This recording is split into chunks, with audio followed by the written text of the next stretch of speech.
Hello everyone, and welcome to the Pisces Guide to Pop Culture. I'm, of course, your host, TJ. Today, resuming my reading of Royal Assassin, I'm reading roughly chapters 10 to 18.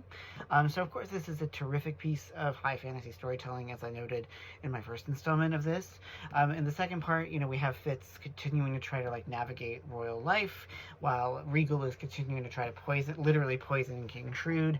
And also, there's still some lightness here. We have Fitz kind of having his little romance with Molly, which I think is lovely, as well as his continued bonding with the wolf Night Eyes.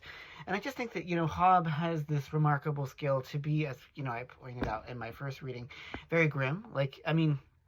Fitz, of course, the narrator Fitz is an old man at this time and sort of thinking back to his life. And so there's a sort of a melancholy to it, and a sort of awareness of just how much things have changed since then, and how much, his youth is to some degree a very unideal situation, given both his bastardy, but also, the stresses of royal life, of being on the sort of outskirts of royal life, but also being of it. And if there's always, of course, the Red Ship Raiders who are also making things that much worse.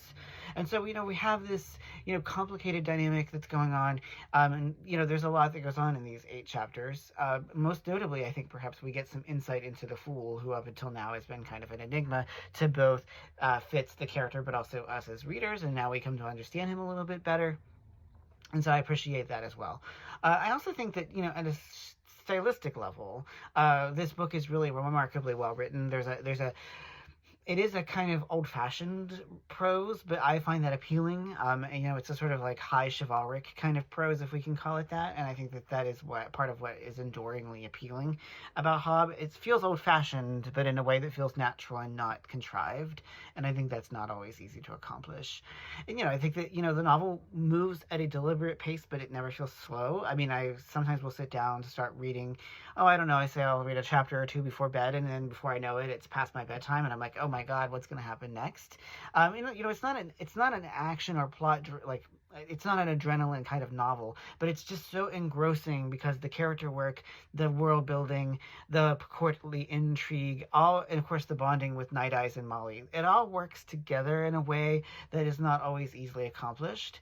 And as a writer of fantasy, I sort of look to the classics like Hobb to see how, not just why is this, or how is this effective, but why and what are the actual mechanics of it that work. So anyway, I'm really enjoying Royal Assassin. I am sort of absolutely enveloped in Robin Hobb's world, and I really enjoy getting to read it deeply and think about it with all of you. So thanks as always for joining me here at the Pisces Guide to Pop Culture. I'm your host, TJ. Take care, y'all.